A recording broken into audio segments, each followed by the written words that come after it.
It is that time in the morning when we check out what's happening on the culture scene. Now, Jade Hackett and Edunjobi, better known as Jade and Shango, are two dancers from East London whose latest performance has been making waves on Britain's dance circuit.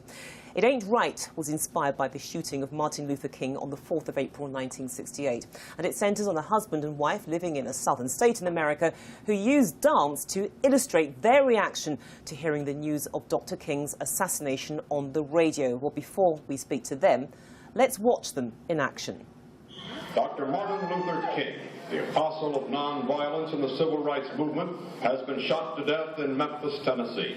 Police have issued an all-points bulletin for a well-dressed young white man seen running from the scene. Officers also reportedly chased and fired from a radio-equipped car.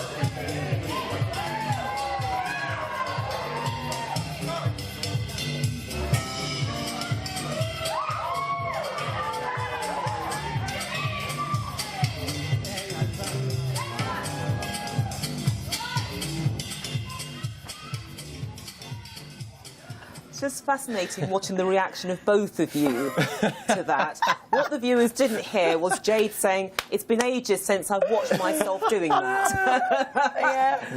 Yeah. How does it feel to see yourselves on the screen like that? Don't say embarrassing.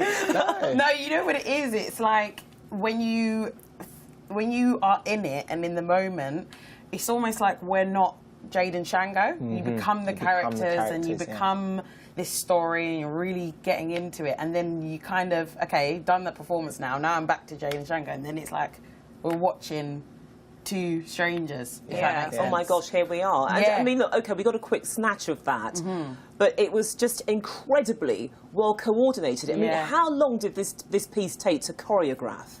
Not long. Not long at all. Yeah, we work really, really well together. We've been working together for a long time now. What's a long time? It's funny enough, I actually started teaching him. So he was actually my pupil, I was a pupil, at first. Obviously, I've got him to that standard. You certainly have. He's very good.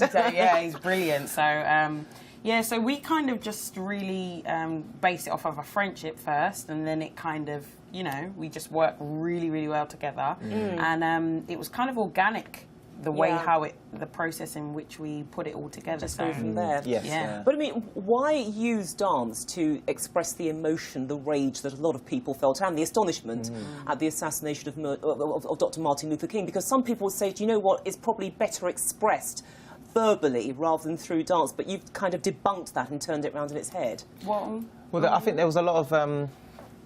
Dance is a very physical expressional thing. Like, I mean, the body says a lot, even without words, and there's so much that's been said, but we see a lot of action as well on the screen, you know, through like things that are happening now, like riots and violence and things, but the body can express emotion in different ways, and dance is our love and our passion, so that was a very nice way to express it. I also believe that it's the biggest universal language, like it breaks down all of those barriers, and even like there might be somebody who might be deaf, or, you know, as they're speaking other languages, it just, that's the thing that makes it so unique. Anybody from all walks of life, any age, any colour, creed, class, background, they can all understand dance. It's not inaccessible to anyone. So, but why that subject? There are lots of subjects you could have chosen. Why that one in particular? It's weird how we came. Well, he heard a track and he loved it. He said, "Look, we got to really work on this track." And I said, "Yeah, I've heard a track as well. I want to show you something." And then when we got into rehearsal and we played the same track, it was like, it's oh my gosh, same song. Yeah, it was we exactly the same track. Sure. So you know, it was kind of, when I say organic, it was kind of like that because it was the track that found us first, and from there. Developed the story, and it's like we researched into the song, and the song really talks about those events that happened, and then that's what led us to go further and deeper into the story and the events that happened, and then that's how we sort of grew the concept. Sure. I mean, that clip of your performance, I mean, it looked absolutely fascinating and very energetic. I mean, I feel a bit breathless having watched it, quite frankly, but I mean, where are you performing, and how long is this run for? So on Saturday, we're going to be performing this at the Breaking Convention, which is at the Sadler's Wells. It's one of the biggest, if not the biggest, hip-hop festival that happens in the UK every year. So we're incredibly blessed. Right, and this is in London? Yeah, in London. Okay. Yeah. Guys, we have to leave it there, I'm afraid. But thank you so much for coming in and Thank sharing you. that with us here on the Rise News. You're watching This Day Live.